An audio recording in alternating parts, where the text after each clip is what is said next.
Hello and welcome to WION World is One. I'm Ghadi Francis and this is the West Asia Post, our weekly show where we bring you all the latest updates from the world's most volatile region. On August 4th, the life of Lebanon changed forever. Since then, life as we know it here has never been the same. The massive Beirut port explosion was Lebanon's biggest peacetime disaster. It came at a time when the country was already grappling with a severe economic crisis. Now back then, WION was one of the world's first channels to report it from the ground of Beirut. And 1 year later today, we return to where it all started to ask the questions that have been lost in the chaos. Will justice be served to the Lebanese people anytime soon?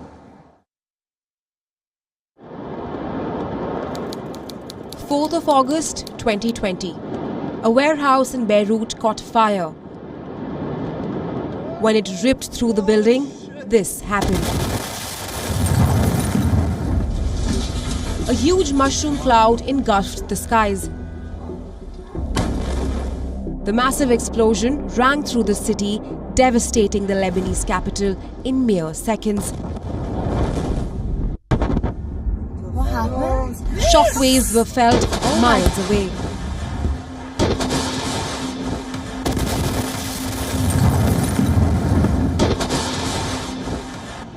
The fire detonated 2,700 tons of ammonium nitrate,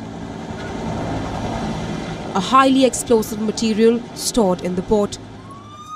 And in moments, the city resembled a war zone. Over 200 people were killed, at least 5,000 were injured. Chaos and confusion gripped the streets. It is a day that Beirut will never forget. For Lebanon, however, it was just another catastrophe. Long before the explosion, the economy was in deep crisis. People had lost faith in the political elite, and people took to the streets over and over again. But even after a year, Lebanon's blast victims await answers. One question continues to haunt them. Why did no one warn residents or evacuate them? Especially when the fire raged close to a huge store of ammonium nitrate. Every day is August the 4th. Every day. Every day I remember the blast, remember what happened on that dreadful day. Lebanese leaders promised a thorough investigation into it, but nothing concrete has emerged yet. Why were 2,700 tons of ammonium nitrate stored at the port? And why did no one decide to evacuate it for 6 years? According to a Human Rights Watch report, strong evidence suggests that officials knew about the risk, but they chose to do nothing about it. A damning revelation right before the anniversary of the blast. For many, this is the result of Lebanon's flawed political system, one that has led the country from crisis to another. For others, corruption permeates all levels of society. Almost immediately after the blast, the Lebanese government resigned. Since then, politicians have failed to form a new one. Lebanon has now chosen a new Prime Minister designate after Saad Hariri gave up the bid to form government. Billionaire tycoon Najib Mikati is meeting with all parties, but says there will be no cabinet for the blast anniversary. Frankly, with regard to the government, I was hoping the pace would faster. It's going a bit slow. We wanted to form a government and announce it to the Lebanese people before August 4th. August 4th is a disaster that fell upon Lebanon and all the Lebanese people. 1 year on, devastation from the blast is still visible. The investigation into it has flatlined and the perpetrators might escape justice. But away from the rotting grain silos of Beirut, Lebanon continues to remain anguished. Grief and anger grips its residents every day as the crisis-hit nation runs out of time. West Asia Bureau, WION World is One. Anger on the streets here in Beirut is palpable. People are calling for change and they want it now. Calls for a transparent investigation are growing louder. But with a fractured political system and negligible foreign aid, will Lebanon be able to survive this crisis? Beirut was once known as the jewel of the Mediterranean. It was once the hub of economic, social, intellectual, and cultural life in West Asia. But now, it is a city of baffling contradictions, battered by one crisis after the other. The Beirut Blast went down as one of the largest non-nuclear blasts in history, killing and injuring people, leveling entire neighborhoods, and irreparably scarring the nation's psyche. Port workers were buried under gutted grain silos, firefighters pulverized, commuters crushed to death, and residents lacerated by shards of glass. A year later, damage is still visible in much of the capital. The port resembles a bomb site, its huge grain silos still not repaired. But the citizens returned to the same site to mark the day, holding a moment of silence for the victims. A mass was held at the port of Beirut as families held on to the portraits of their lost ones. Army helicopters flew overhead, giving off red and green smoke, the national colors of the West Asian nation. Today is a day for praying. We come to pray for our victims, martyrs, our children, with everyone who joined us here to pray.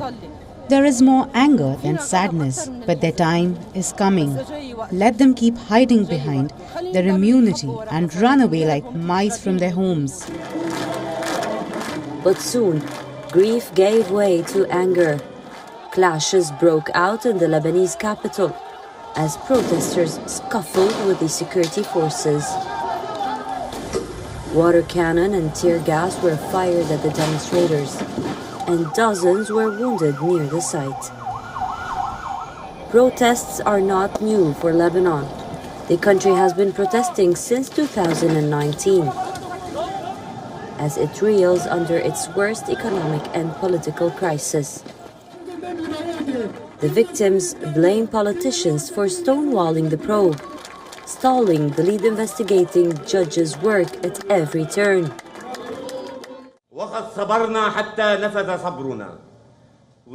Our patience has run out. That's it. You must understand that if you really have the country's best interests at heart and want to prevent it from deteriorating, we are heading towards actions of breaking bones. We are done with routine and peaceful demonstrations. We hope you think about it very well. At the time of the explosion, Lebanon was already going through hardships. A year later, the state has taken no steps towards reforms. The meltdown has worsened over the last year, and the sectarian elite remains locked in a power struggle over cabinet posts. Away from the rotten silos of the Beirut Blast site, the situation in Lebanon is the same. Will the country witness any real change in the coming days? That's something we keep asking ourselves. West Asia Bureau, WION, World is One. 4 different people, 4 different lives, 1 disaster. For your special segment this week, we bring you the stories of 4 Lebanese citizens as they remember what this day was like 1 year ago. It was supposed to be the happiest day of her life, but now it's a memory Isra Siblani wants to forget. The Lebanese bride was standing radiant in a white gown in a square in Beirut last year on August 4th, when a powerful shock wave blew her off her feet. The video went viral across all of social media. Millions witnessed Siblani's heart-stopping moment. A year later, her wedding day is one that the Lebanese doctor wants to forget. For her and her husband, it's a day of sorrow and mourning. It's a memory that cannot be forgotten. It's living with us and might be living with us until we die. Those memories will live with us until we die or lose our memory. But this moment, for me or for her, does not leave our mind. It's embedded in us, in our life, mind, brain and soul. And it is staying with us. We are just coexisting with it, not more.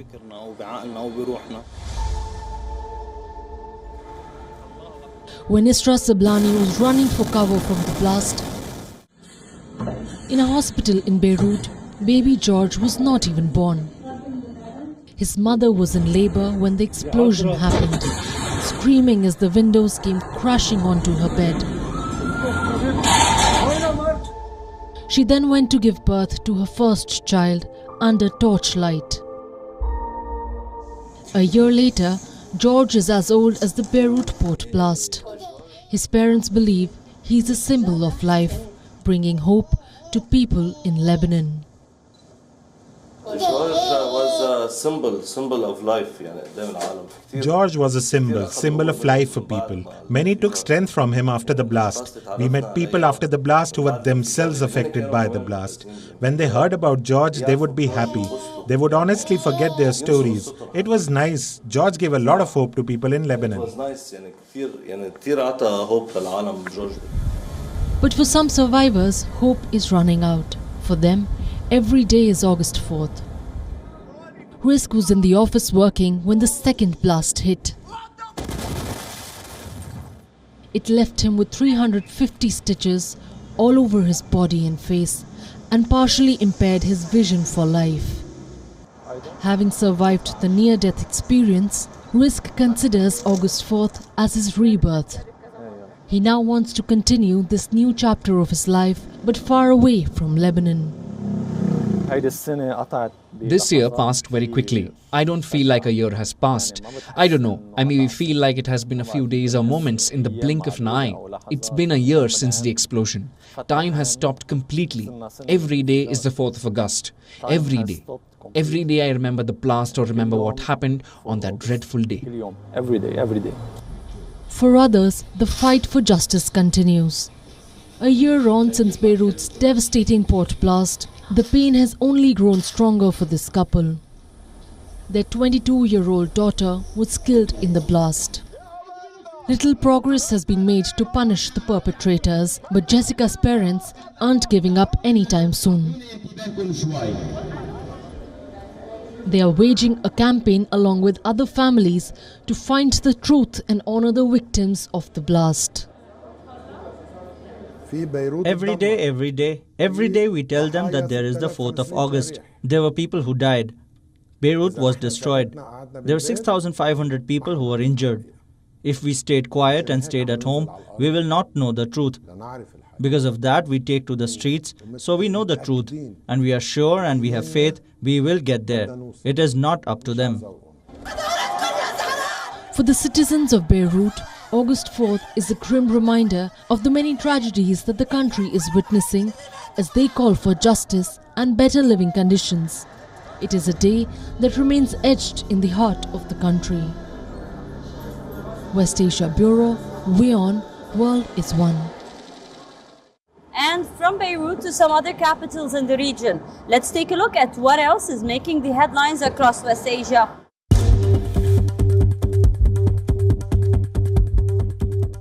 Lebanon's Hezbollah says that it fired dozens of rockets at open areas in the disputed Sheba Farms region in response to Israeli airstrikes on southern Lebanon. This comes as tensions between Lebanon and Israel have escalated in the last few days. Saudi Arabia has implemented a rule to ban unvaccinated people from public spaces. According to the decision by the Saudi Interior Ministry, only fully vaccinated citizens and residents are allowed to access cultural, economic, recreational and sports facilities.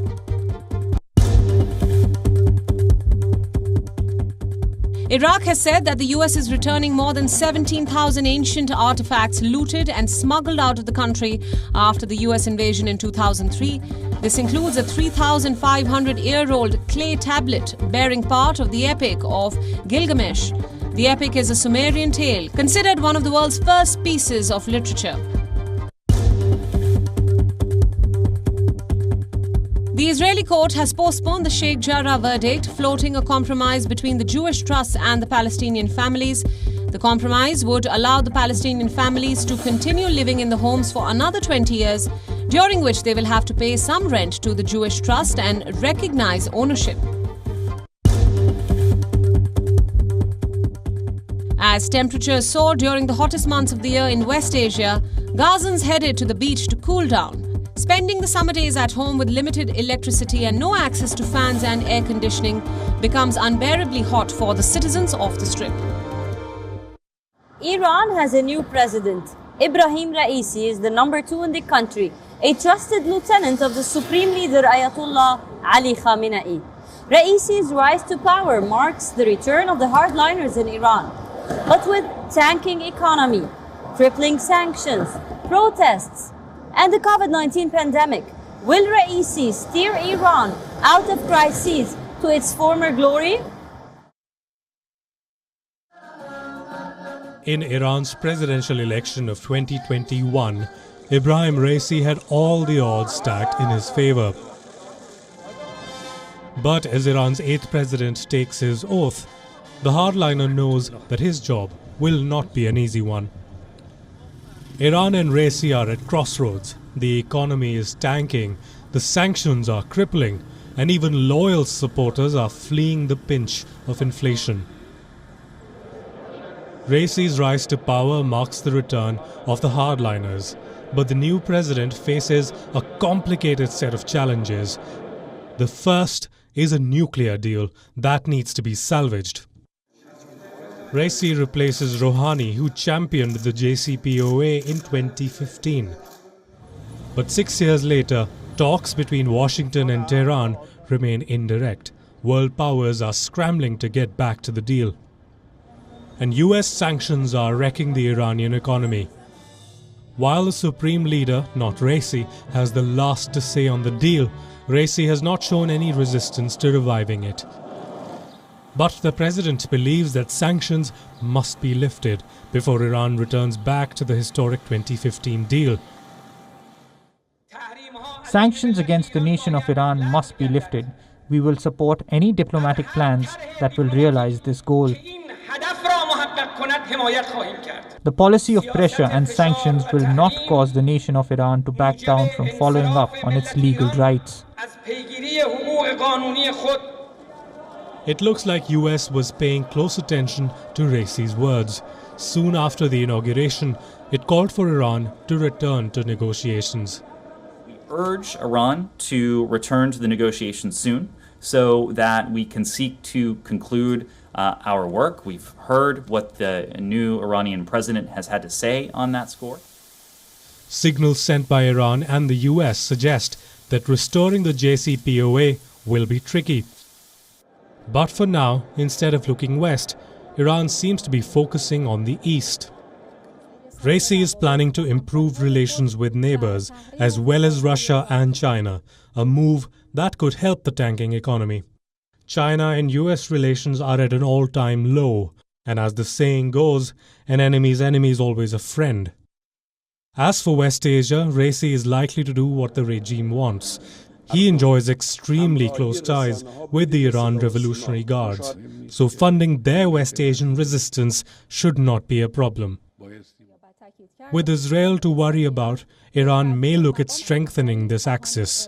A new target could be to utilize the vacuum left in neighboring Iraq after the US combat troops leave next year. But first, Raisi must focus at the problems at home.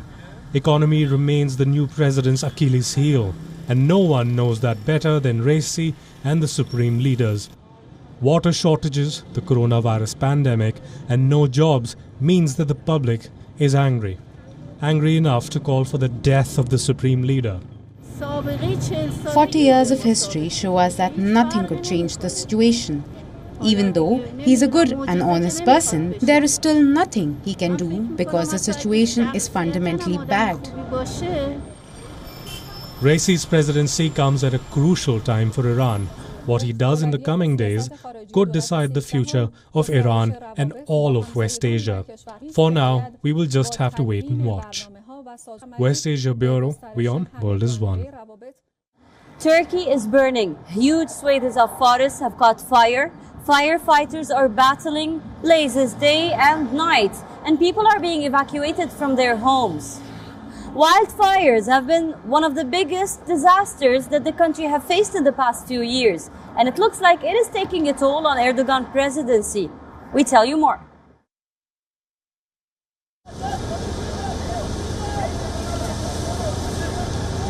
They say everything is political. Even wildfires, for that matter. What causes them? How to tackle them? Politicians just cannot seem to agree. The coastline of Turkey is on fire. Wildfires are blazing uncontrollably. At least 8 people have died. People are being evacuated from their homes, and firefighters are dying, tackling the blazes. We are trying to intervene together with my colleagues to prevent fire from spreading. In order to prevent the blaze, we are cutting strips to reduce the distance of the fire. We are doing everything we can. More than 170 wildfires have broken out in the last week. 39 out of Turkey's 81 provinces are burning.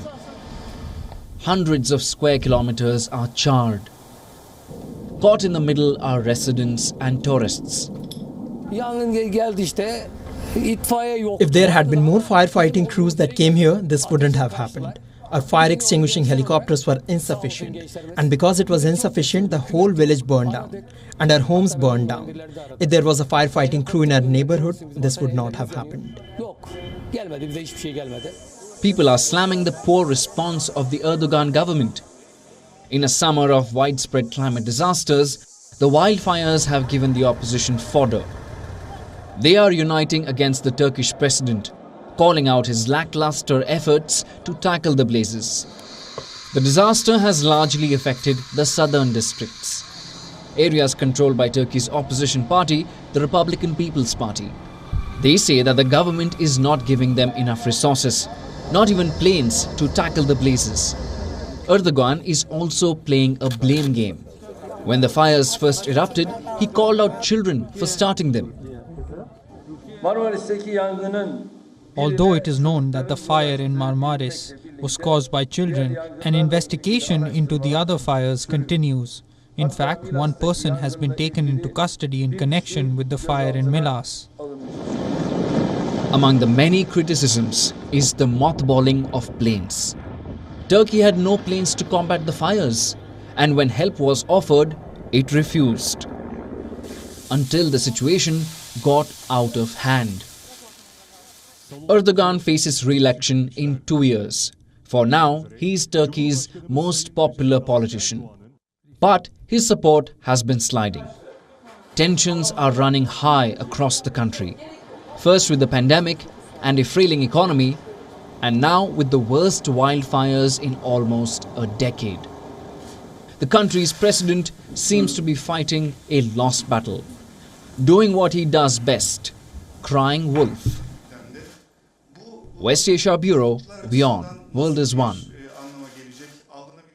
That's all we have for you on this episode of the West Asia Post. I will see you next week with a brand new lineup, bringing you more stories from the world's most volatile region.